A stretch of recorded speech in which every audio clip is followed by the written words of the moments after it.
This episode has been brought to you by Subject to Change Customs. Choose Subject to Change for all your custom apparel and promotional product needs. Follow them on all social media at S2C LLC and get your 4 times dope merch on their website. That's www.shopS2C.com. Yeah, we in the building. 4 times dope.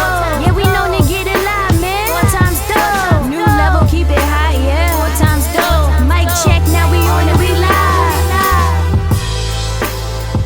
You want everybody doing today? Doing good. Good. Yeah, we have a special episode today. A real special one. Yeah, and this is in honor of Mother's Day. So we have most of the mothers here today.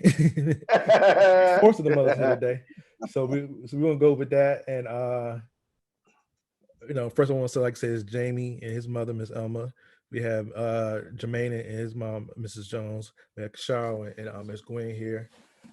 So we want to say thank the ladies for being here today. And, our mamas are here, y'all. We don't Right. we have reached the mothership. We are here. Exactly. Thank you for having us. Yeah, buddy. It's gonna be fun, y'all. It's gonna be very We're fun. gonna be on our P's and Q's, everybody, so don't mind us. Exactly. So Eddie Haskell's in the building.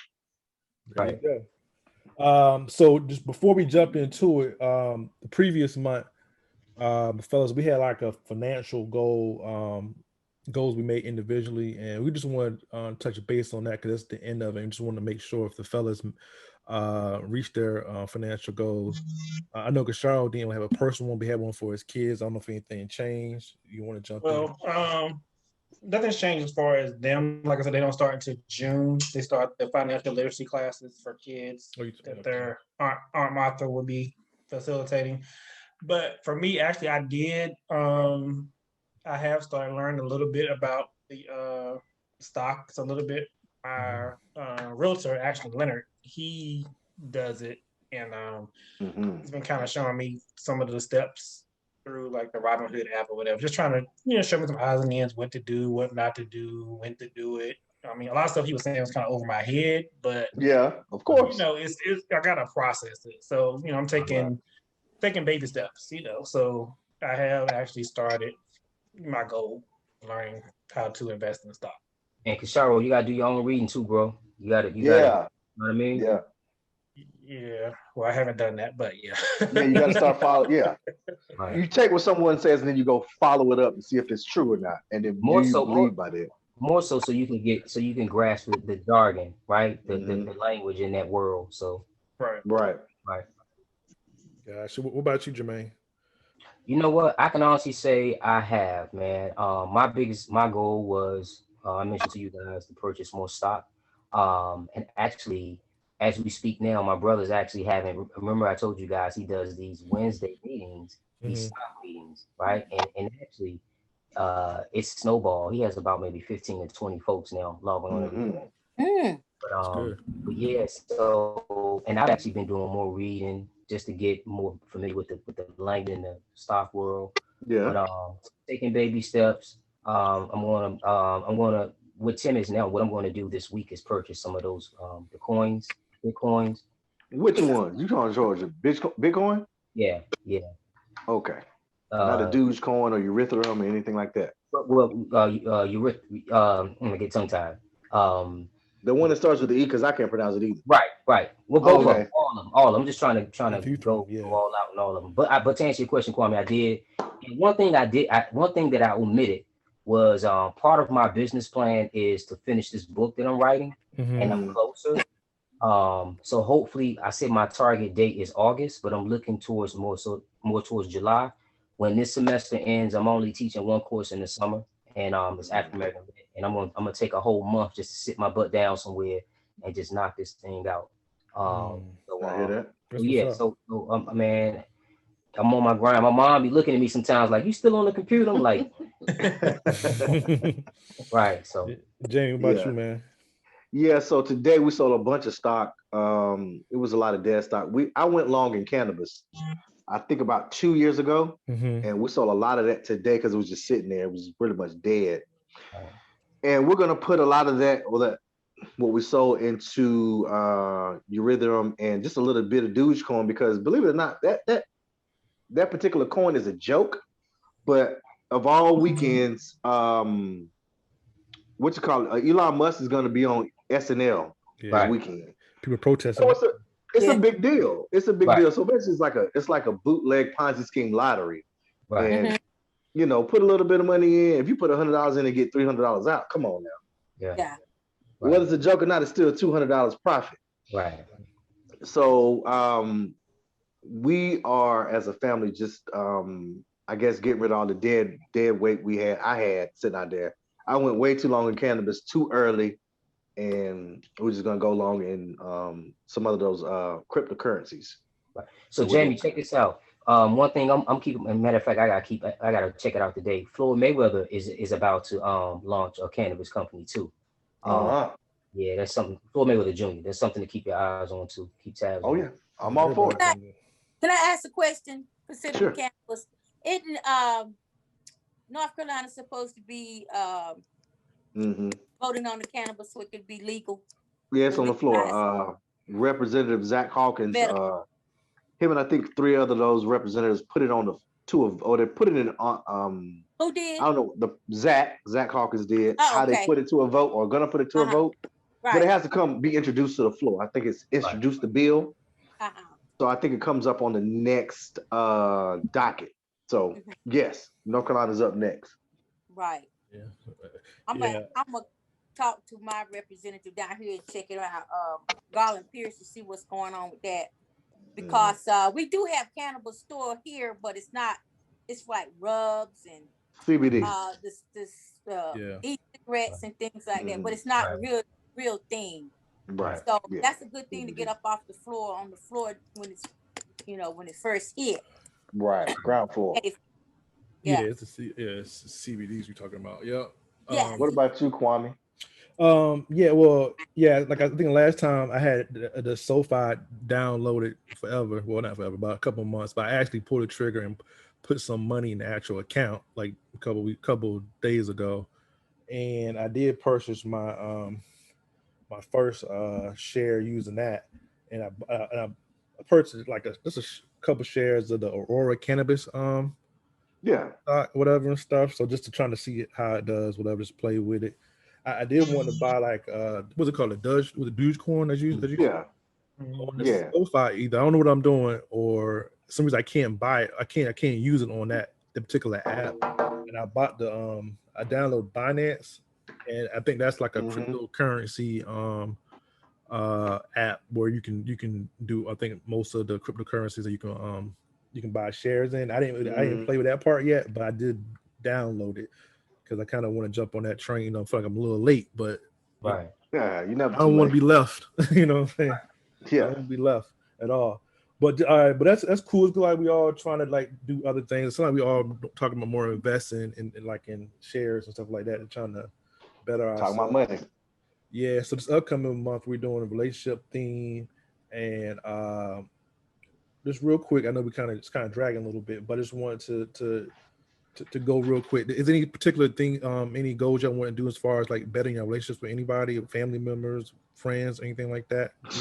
Opening up. You gotta just open up. We've been taught our whole lives just to be, a man, and it's hard. I've been married, 4 months. I ain't cried this much in ever. Just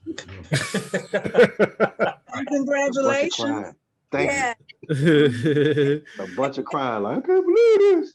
But it's me opening up and having to use my words and talk to my wife about stuff. That's that refinement. That's that refinement happening. You're transitioning through that. Transitioning, yep. Yeah. It's not easy though. I know that, especially if you're not used to doing it.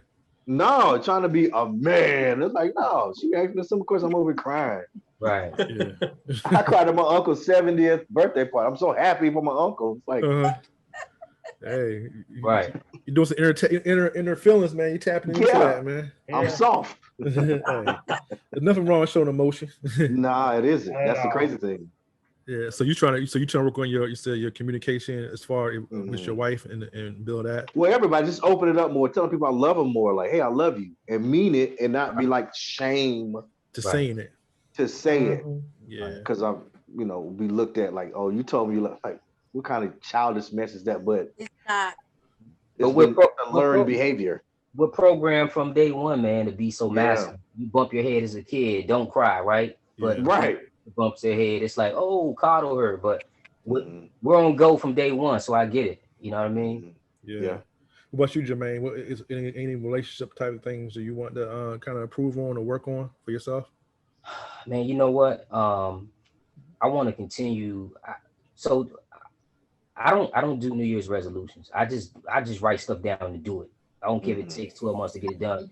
And in terms of relationships, man, just continue to be more transparent about how I feel about certain things. If I don't want to do something, just say I don't want to do it. Be more, like Jamie said, if just express how I feel about people and genuinely be genuine about it. But just be more transparent, be more available for folks who are not vampires, who are not energy suckers, right? Allow myself to be more available, which is if I'm doing something and I get a phone call, answer the phone, right? Okay, that's good. Give them some of my time because we don't know what everybody's going through. So and these are things I've actually improved on. I've never been a phone person, just stay on the phone because my mind is always racing, but I have allowed myself to kind of like break away from that busyness. You know what I mean? Right.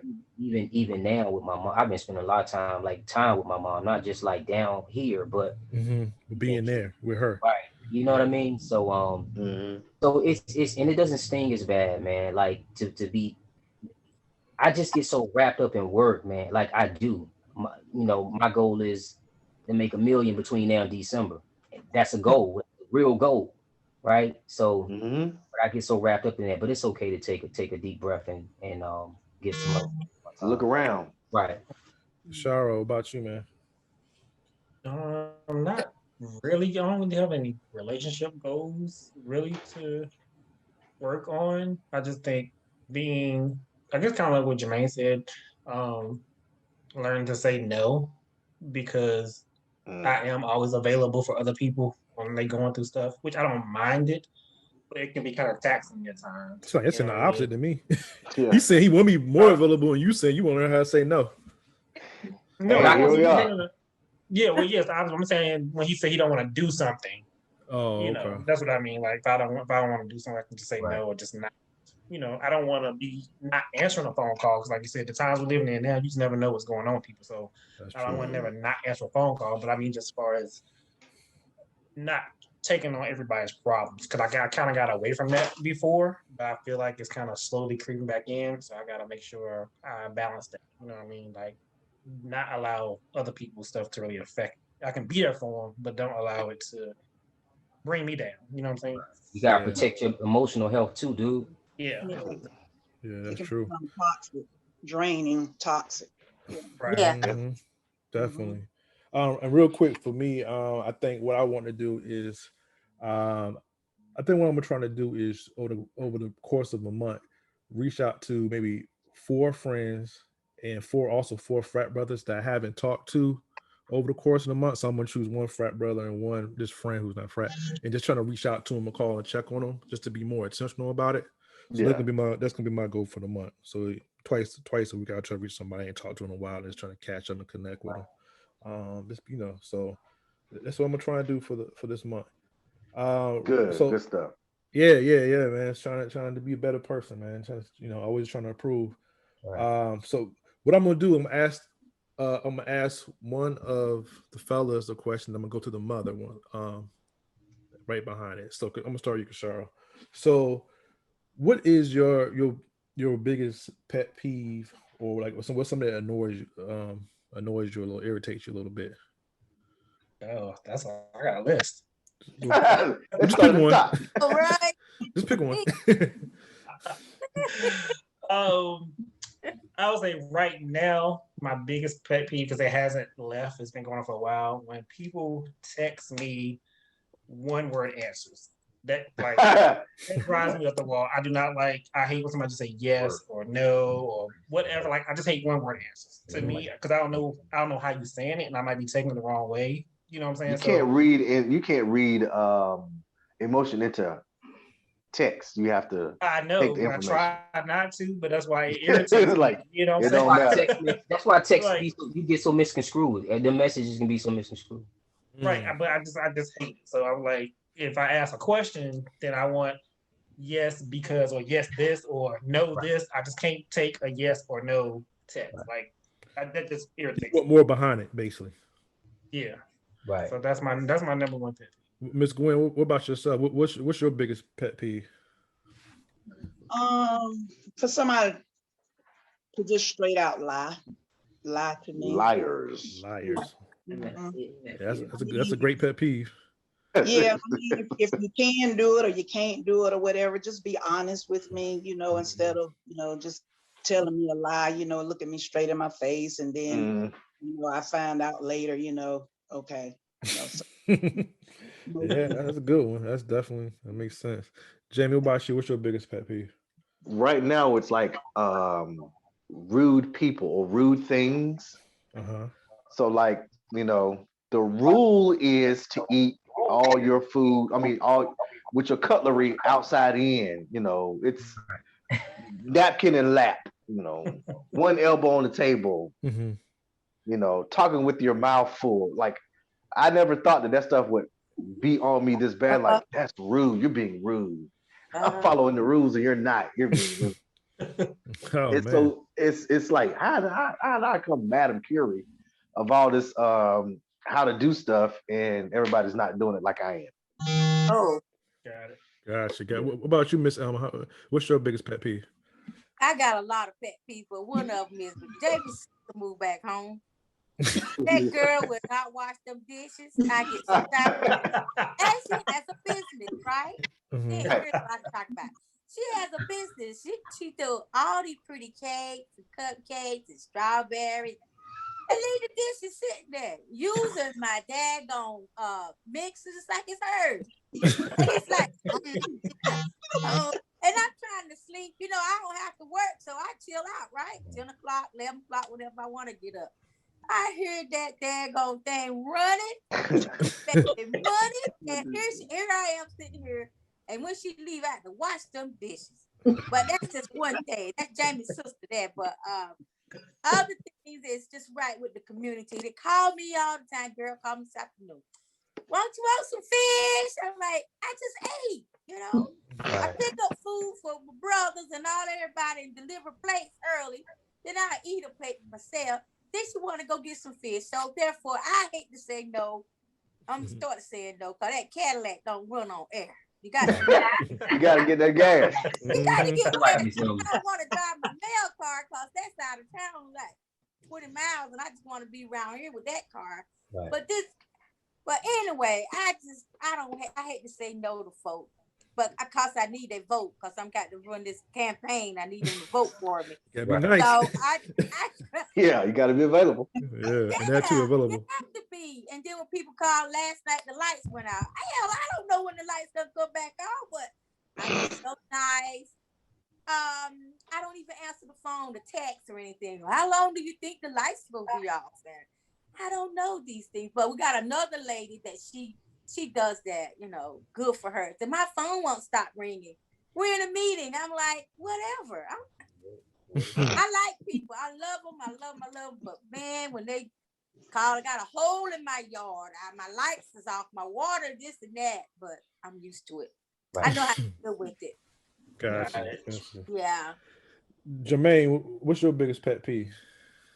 Man, right now, my biggest pet peeve are people who are so wrapped up into this social media and cell phones and to the point to where they can't separate reality from the virtual world. Right? I challenged my students about a month ago to just like turn their phones off during class. The class is an hour and 15 minutes. They were like crackheads. They couldn't even stop twitching like Jones. Nah, I don't see that happening. Right. And again, listen, I know social media and all this stuff is a tool, like a hammer, pliers, any other tool is a great tool. But I just think we can get so wrapped up into that we forget to live, right? We forget to be human, and we forget to like all the goals we just initially said, like being available, emotionally available. A lot of times, believe it or not, we don't want to do. I feel like we don't want to do those things because we're on a virtual bandwidth. We're not living reality. So just the other, for example, just yesterday I was somewhere, and this guy almost walked. He was on his phone, almost walked into me. Didn't see me coming. He was on his phone. So right now, that's what's annoying to me. People who just like so attached to this technology. Now I'm looking for my phone. I got the watch, but I need the phone. Right. Miss Jones, what about yourself? What's your biggest pet peeve? I have so many. Oh man, let us know. If I go shopping with a friend, go to the grocery store with a friend. I like shopping by myself while they go down the other aisle, but they always want to be with me. I don't like that. I be nice though. I said, well, you can go over there. No, I want to be with you. I said, get your arms stuck, you can't be around me. No, I love it so much though. Right. You need your space. Let me do it. I want to do me. I love it. Right. Me too. I'm with you on that one. Yeah. And real, my biggest pet peeve is just I hate to be kept waiting. I'm a Stickler for time. Yeah, I'm a time value person. I don't know if that came from being online and we had to be early, you know what I'm saying, to everything. Was it to be early, to be late, to be, you know what I'm saying, to be on time. Well, how it goes now. To be early is to be late. Right. Man, I forgot how to go now. But anyway, yeah, to be early is to be on time. The early is be on time. On time is to be late. Late is to be left. Right. Well, we say something else. But yeah, but that's what I was trying to say exactly. So I think that kind of like stuck with me, and that's how I am on most things. So when I'm waiting too long, I kind of get irritated because I try to be prompt to most things. Not everything, but you know, most of the time I try to be that way. Hey Kwame, but you know what? I noticed that about you a minute ago. I remember you probably still do this too. Like you would come down to visit your parents and wait for us. And like where I might leave on Monday morning when I come to North Carolina, you leave Sunday at 7 o'clock in the morning. Like you hit the road. I'm out. I'm not trying to be in traffic. I'm not trying to be no traffic. I want to get home, relax, enjoy the rest of my Sunday before I the worst thing for me is to be on the road, come in late, you know, I have to go work the next day. I just feel miserable the next day versus me just coming home, get a chance to be settled, and then, you know, I don't feel like my whole day's missing, you know what I mean? So you made use of that Sunday, you got ready for Monday. Yeah. Or now if I go somewhere and I come in a little late, I might take the Monday off too, just so I can have a whole day to recoup and then go to work on Tuesday then or something like that. But yeah, just to get going, whatever. What I want to do is start with this is the Mother Day special. I want to ask the mothers, and now of course I'll call on the person. But what is like the most memorable moment that you want to share that you have with your child during their childhood? So I'm gonna start with you, Ms. Jones. So if Ms. Jones, if you want to share, what's one of the most memorable things that you remember in regards to Jermaine, with him growing up, whether, you know, a nickname or a funny moment or anything that you could think of? Oh, yeah, always been my little stinker. Stinker, I got that. Before he was born, I wanted a girl. So when he was born, the doctor said, it's a boy. I said, oh no. He said, well, you don't want him? I said, I guess so. I love him so dear. But he always been mama's boy, mama's baby, and always will be. I was frying chicken wings. He was about 6 years old, I guess. Yeah. He said, Mama, I'm frying chicken wings and breasts and everything. He said, Mama, I want a piece like this. He put a little elbow around. So I know what oh, honey, that's his birthmark chicken. Hey, Jermaine, are you still a wings guy? Hey, look, I cooked on the grill last week. I cooked wings and the pieces and some steaks. That's all I eat, man. Wings and steaks, man. That's it. No leg quarters and all that other stuff. Just give me chicken. He's never been no problem. He always been nice, cool, respectful, and love education. And I'm proud of him. Yeah, that's what's up. Yeah, that's nice. That's real nice. And Miss Elma, what about you? What's a memorable moment raising Jamie that comes to mind? Like when you think of like sticks out to you. I had Jamie when I was young, so I didn't get the chance to play with him much. But when I party at my house, I come over here to my mom and them house and try to take him home with me. My daddy wouldn't let me take him. But my daddy, I thank God for my mother and my father because they really raised Sean and Jamie. Mm-hmm. And I was real young, so therefore we grew up together. Mm-hmm. I go and visit, and then sometimes I maybe could take him home for the weekend. Maybe. And then we have parties over there at my house. So Jamie and Fonte and all the little boys and little kids, all the kids would go in the back room and Jamie in the room. Mm-hmm. I don't know why in the world I would hide my stuff back there. My little in the room. Pony. Little beers. Pony beers. Under the bed. They found them under the bed. And boy, I didn't even know it because they was in the room all the time. They wouldn't give me no problems. They sat there drinking like we drinking in the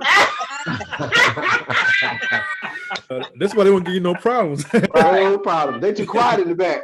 Yeah. Go check on them.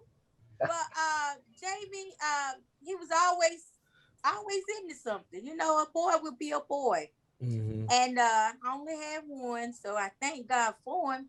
Anything I need, if I could just call Jamie, my wash machine to it. Well, Mama, go on and get it. Go find it and just tell me how much it is or something like that. Or Jamie, so this happened. But he's always there. He's better with my daughter. They try to do good, but she have 3 kids, 3 children that I had to raise. See how God do that? Yeah. Right. My mama raised 2 of them. But everybody thought those girls was my children. I had them with me all the time, so I know how it feels to raise children. But a boy is totally different than raising girls. It really is. And so I thank God, like I say, for him. And anything I need, he gives it to me. And now he's married, so I guess some of them got to stop. Oh, man. All right. She all right. Like us and everything, but I thank God for her. And I try to stay out of both my kids' marriages and things like that. And if they need me, I'm there. Yeah. But I'm not a person to be on their business, and they know that. Yeah. But but when he was a baby, God. I mean, one time Jamie was in the bed, he had I had brought him home from the hospital. What you call that? Yep, jaundice. He had jaundice. So I had to keep the window open, right? And I gave him a little bottle. Sean went in there and snatched that bottle out of his mouth. Wow. And then she said, it was nasty. She stuck it back in his mouth. I'm standing there looking at it, right? And she didn't know I was in the room. And he was so little. And I just had to keep an eye on Sean. She was so jealous of Jamie, but they grew up, got into a fight all the time. And let it be known. That's funny. Jamie looked at the wrestling all the time because Daddy looked at the wrestling. So Jamie would put all those moves on Sean. Sean would go to church with my mama, so she'd be praying, laying hands on his head and all that stuff. That's what the thing.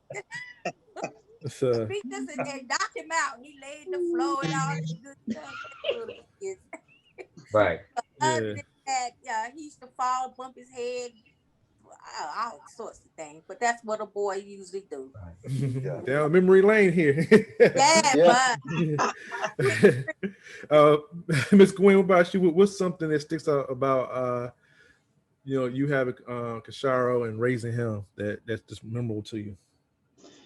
Well, starting from the beginning, actually giving birth to him was very memorable. And it really meant a lot to me, even though I had him when I was in college, early age. But, I really enjoyed that experience and him being born. And then as I'll say, the next stage when he was probably maybe 3 or 4. We always would go to my mom's house, like weekends and holidays. And one Christmas, I just had this thing. I was going to buy him this hobby horse, the old time hobby horse on the spring. And his uncle, he said, and he loved Kishara, you know, especially when he was a little boy baby. And he said, well, what you going to get him for Christmas? I said, I'm going to get him this hobby horse. And he said, well, I'm going to get him this cowboy hat and the guns, the holster and everything. And, the whole outfit. And he did. And I was looking for that picture to post for y'all to post. I could not find it.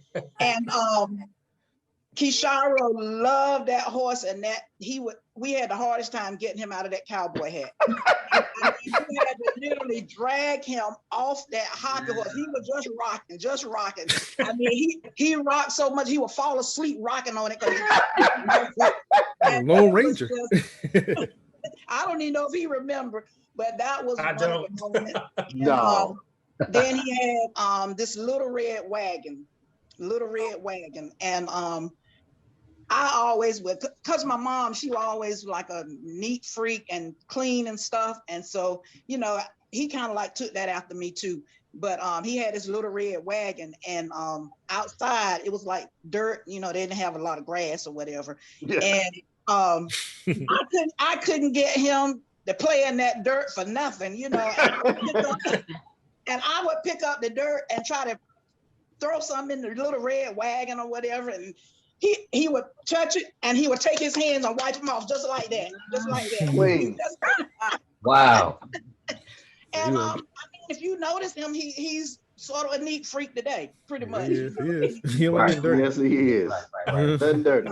You know, but just watching him grow up, I mean, he's always been, he loved education. He's always been motivated when he puts his mind to something, you know, he does it, you know, he is not satisfied until he gets it done. But, you know, my biggest joy and memory was going in labor. But when he came out, I mean, it was all over. Yeah, that's what's up.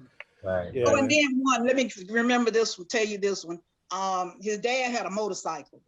And I took him to see him, and he rode that motorcycle. And I tell you, that was one favorable moment that I never forgot. And I think that's one that lives with him today, riding that motorcycle.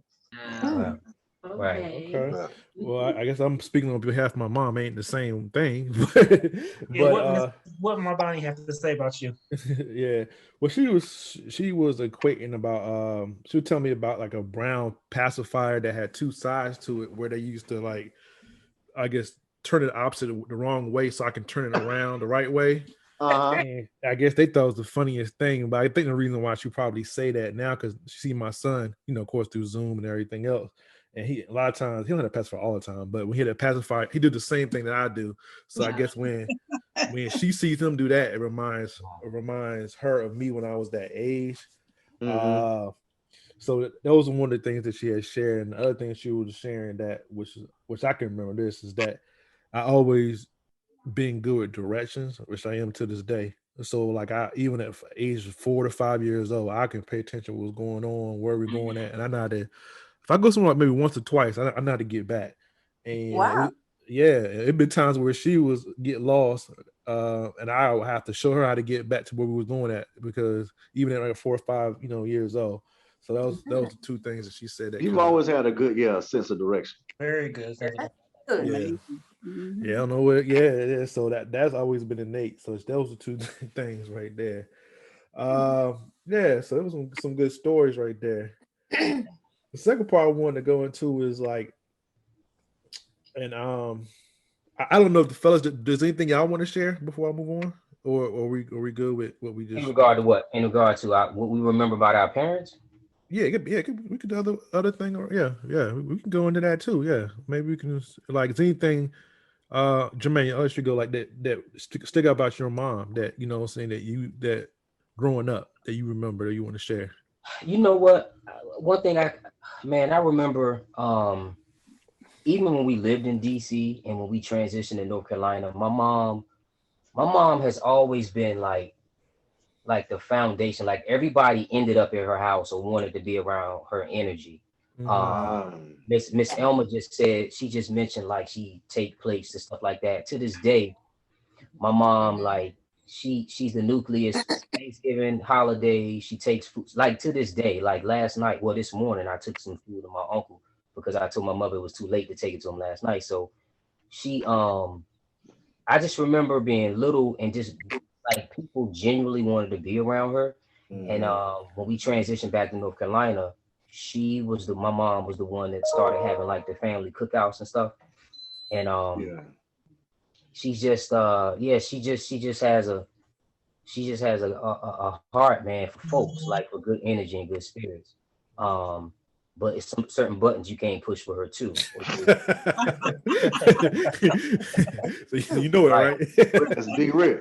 Right, for real. But even like I said, man, she just my mom has always been that charismatic, like fun, loves. She's just about good energy. Like Jamie, you stayed in my house before for a whole. You know what I'm saying? When we were younger, man, she's gonna feed you. She's gonna she's gonna annoy you because she's gonna keep asking you, "Do you want food?" Right. But she's good folks, man. Like real.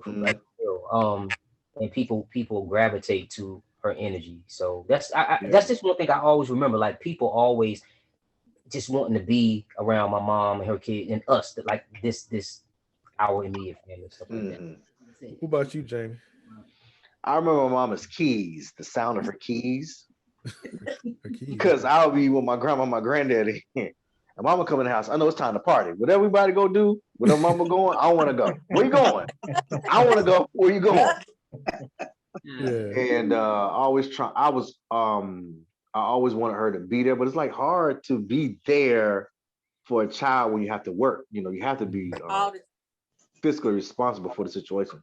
So my mom did show. I would show out. So like I had recreation basketball, and mama came to one of my games. You talk about balling out. I almost dropped the ball. That's how you was feeling? What? I was so excited. Somebody to show off for. Right. Let alone my mom. I mean, my grandma, my granddad wasn't coming out to recreation to see me play. Yeah. And it's like came to the football game. I had 2 interceptions that damn game. I'm like, I feel like Deion Sanders at it, didn't you? My number was 21. So just always trying to be with my mama. My mama's here. Everybody like my mom's here. Well, guess what? Our moms are the first ladies that we showed off for anyway. I was trying to impress my mom. It was like, cause she was always fun. Here's fun. Here comes fun, y'all. Hear them keys? There's fun. Let's go see what fun's talking about today. Hey, Jamie, those keys were symbolic of fun. But look, Jamie, that's it. When I played ball in high school, my mom used to be like the only one fussing. Get off him when I would get hit on the ground. She ready to fight. Oh, that's part of the game, Mom. I'm trying to get yeah, that's like, hilarious. Get off him. He's like, what? Get off him. Hey, Gashara, what about you? What is it? What's it stick out about Miss Gwen that really just you think about coming to mind? Well, 2 things actually. One is, I have many, but 2 right now is that she always had a love, and to this day, for furniture and decorating, and just always trying to have like nice things. That's something about her, which is funny because I ended up marrying somebody who was just like that. Always want to decorate, like nice things, and want to have good, but also just her always doing for her kids. No matter what, like Miss Elma just said, or Jamie just said, like having to work, like we always had. We never really, she worked hard, to provide for us and make sure that we got what we needed, and now we grown, we can do for ourselves. Like she always made sure her kids. So that's big. That stands out. Yeah. That's what's up. I think for myself, with my mom, what kind of stands out right now is just like her showing me a lot of things. I think like playing, going to parks. I mean, I remember like even the first time I made a basketball shot at like a 10-foot rim. It wasn't my dad showing my mom. My dad was playing ball, like like playing a full court game, but he was around. But my mom was on the sideline, just showing me how to try to like make the basket and everything, and me being so excited.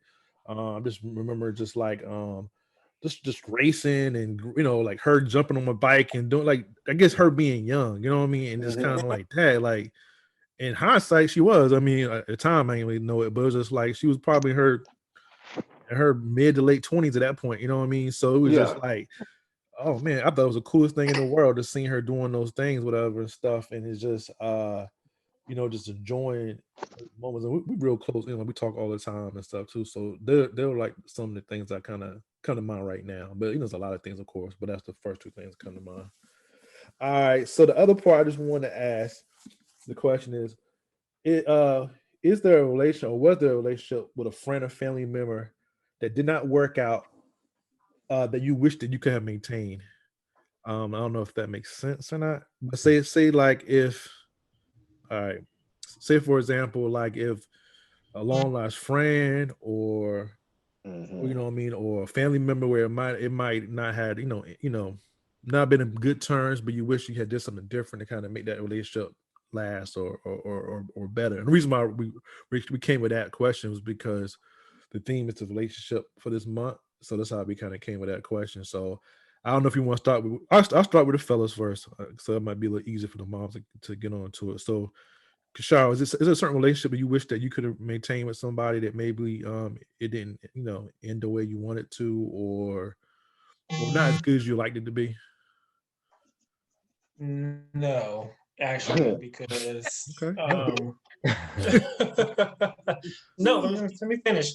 Because I am someone, which I've said before on the show, if I allow you in my circle, then I'm down with you, like no matter what, you know what I mean? Like I go hard, for the people I love. So most of the relationships that I have, I still have, even if I don't talk to them every day, I still maintain some type of contact or connection with them. However, there is a situation that has happened recently with someone who I thought was a friend, and they kind of showed me their true colors. They was under the presumption that we did something to them purposely, but they didn't allow us to explain what happened or how it happened. They just came up with their own story in their head, what they thought, and didn't allow us to explain what happened. You know what I mean? And I even went the extra mile and reached out to the person and was like, well, I apologize if you took it this way, and maybe I could have did this differently. And the person actually was like, what, you right, I apologize too, we'll talk and we'll, hopefully we can get past. Thinking, okay, we're cool, we're in a good place. Well, a week and a half later, this person was triggered by something and he just lost his mind. Like, it's bigger than you. Yeah, he went to name calling and, following on social media and all this type of stuff. So I'm just like, oh, okay, well, this is who you are. You've really shown me who you are, even after I tried to reach out to you. You know what I mean? So I feel like that situation could have been different if the person would have just allowed me to really express what happened. And maybe one day they will, but I feel like now you kind of cross those boundaries. So even if we do ever talk again, I'm not gonna move with you the same way. You know what I'm saying? We're gonna because the truth came out. He already told you how he felt. Right. And so that the situation that I'm currently dealing with now, because I really don't be having too much beef with people like that. And if I do, I try to make amends with the situation. Even if we don't agree, I try to at least try to do my part in the situation. So that's all. Gotcha. What about you, Jamie? It would have to be with past girlfriends because, most of my friends are still here, as far as like in my life. And, my girlfriends in the past have been like friends, like genuine friends, but you can't, the life and love, you have to try to segment the two. And, I'm still a guy and a Q at that. So all these women have become more available than ever. So I cheated and nature of the beast. I was not perfect and not going to be perfect. But I do apologize for those things. And I believe it or not, I'm still friends with a lot of my ex-girlfriends. But they were genuinely good women or good people.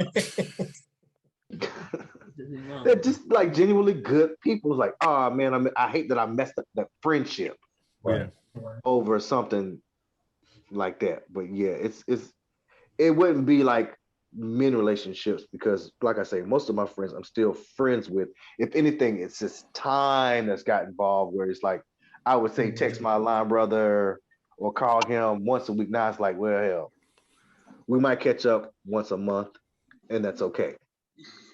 Right. Yeah. What about you, Jermaine? Man, as I'm thinking about the question, I actually think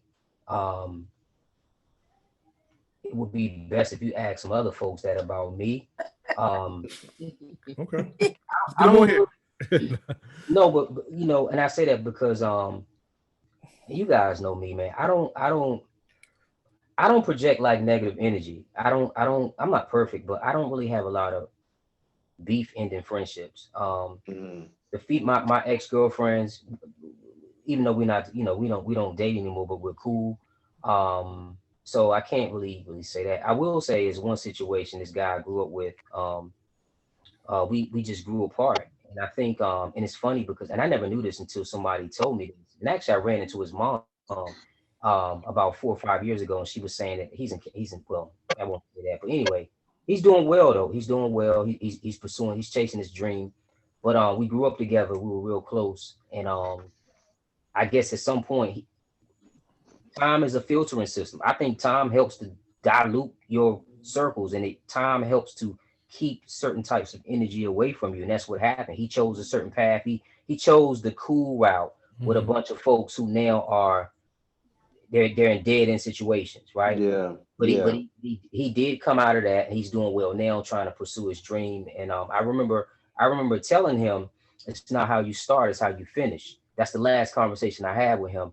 But I guess he felt some kind of way. Why I don't know, like, you know, about where I am and what I've been doing in life. But I'm like, dude, you don't know the obstacles I had to kick in, the doors I had to break down. So you know what I mean? So I kind of felt some kind of way in terms of the last conversation we had. But his mom said he felt like I abandoned him and all this other kind of stuff. Like, well, wow.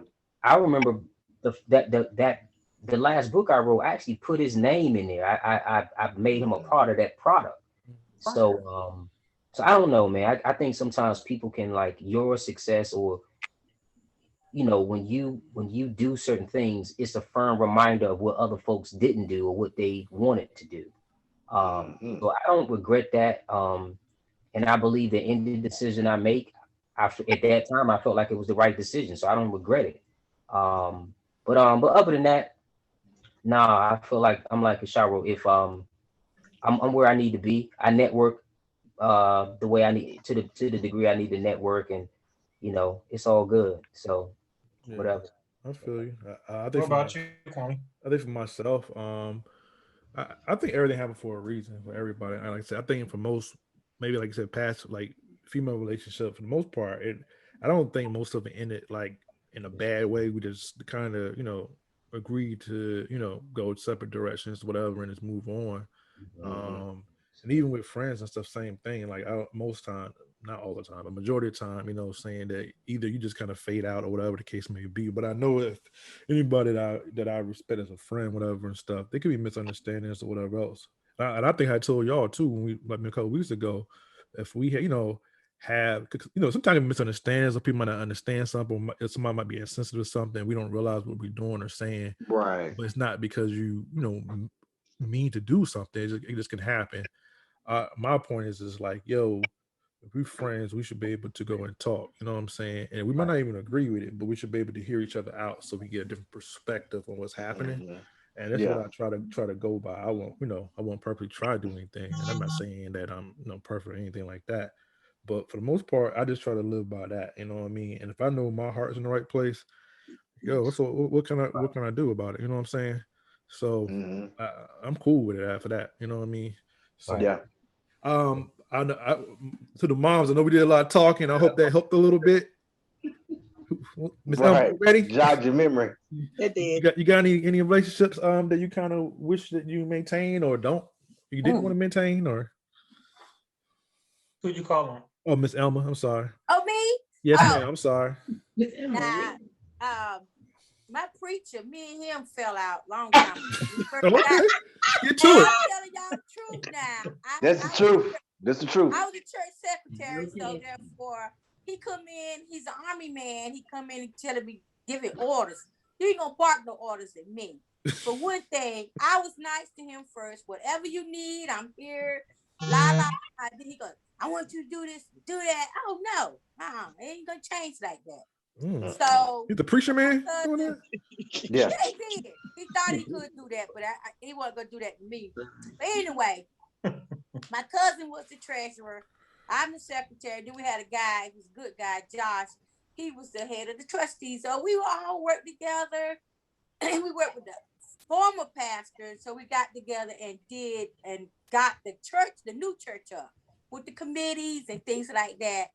So when that pastor left, this guy come in. He was supposed to take up the rings and finish the second part, phase 2. Oh no, he ain't coming there. He coming there to go to school to help up, and we had to help do this and that. But anyway, I fell out with him. I went back and asked him, I'm sorry for what I did, and trying to apologize to his butt. But I asked him, I said, do you care for me? Do you still love me as a member? He said no. I said, okay, cool. Preacher man? The preacher Wow. He said His ego was wrong. He got to pay for that with God. God, he got the answer to that.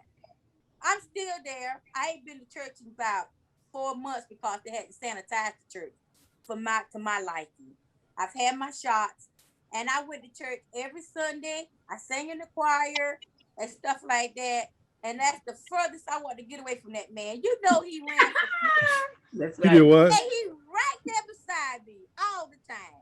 He's a town commissioner too. He's a commissioner too. He's mayor pro tem. I was like, yeah. But anyway, I'm nice to him, still nice. He coughing, so I passed him some chalk cough drops and stuff. He like he the one said, you give back then. I can give him to my head. That's right. Oh no, I take him. I'm just nice like that. But tell him to the podcast so you can hear how you feel. How I feel. I got one time good in a meeting, and I didn't mean to do it, but it just popped out. He talked like, no, nobody talk about me like he did. I said, oh, yes, they do. They talk about you, but you just don't know it. Oh, you hear that? Everybody got quiet. We all black, forward in the mayor black, so we all hang and talk like that, right? And I said, God, I put it in the Lord's hand. I said, I'm not gonna let this man word me. I've been sick one time, word racing and stuff, respect out. He ain't gonna do that to me again. And when I did do that, I released him. I felt so much better. Right. Now I can hang around him and it don't bother me like it used to. Then we had a ribbon cut ceremony. Who he stand beside? He stand beside me. I'm like, man. Maybe I need to make up. It's too much interaction going on. It's a small town, y'all. Right. Yeah, man, that would be it too. But anyway, Jamie didn't have to come down here and get him, so right. That's a plus. I got two brothers here. They didn't do anything about it. Right. He know his boundaries with me. Right. But that's all that matters. Yeah, he's the thorn in my side, so I had to pray real hard for that one. Real hard. But my ex-husband, I ain't talking about him. He just out the picture. I don't want that. I ain't want to talk about that. Miss Jones, what about yourself? Is there any relationships that you wish that it could be different? No. Yes. I got it. Oh, yes. You talking about her. Audrey, answer some more. No, it ain't shit. No past relationship. No. I'm fine with that. Yes, first I had a real close lady friend. Like we were like sister, friends, real close. I don't know what happened. It wasn't me.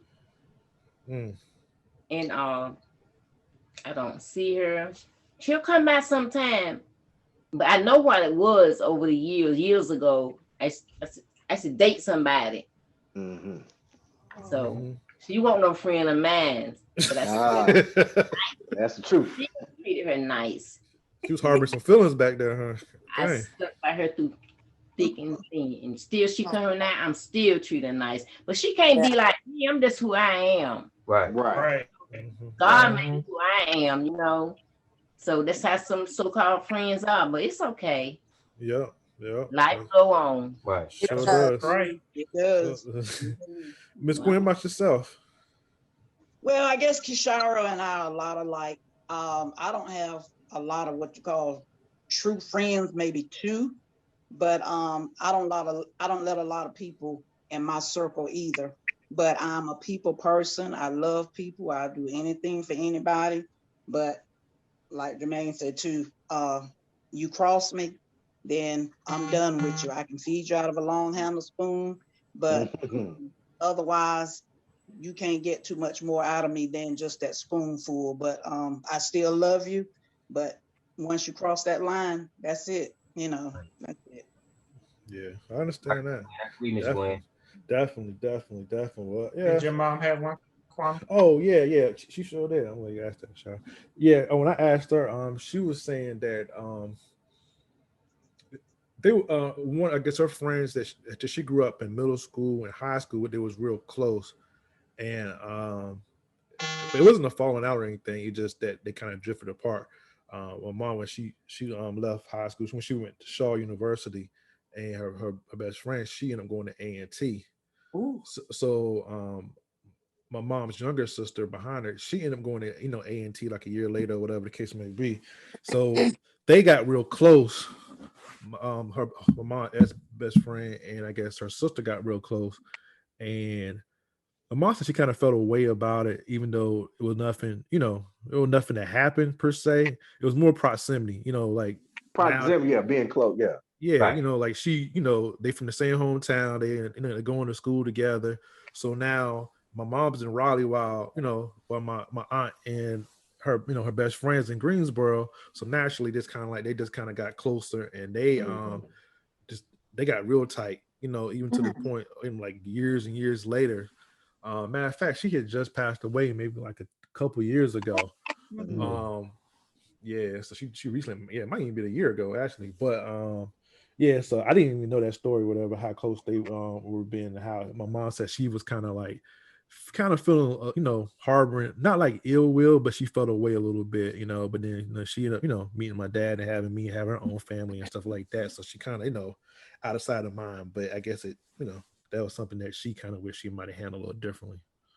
So handled differently as far as her feelings, I guess. Managing her feelings, because she said she never did anything wrong to her.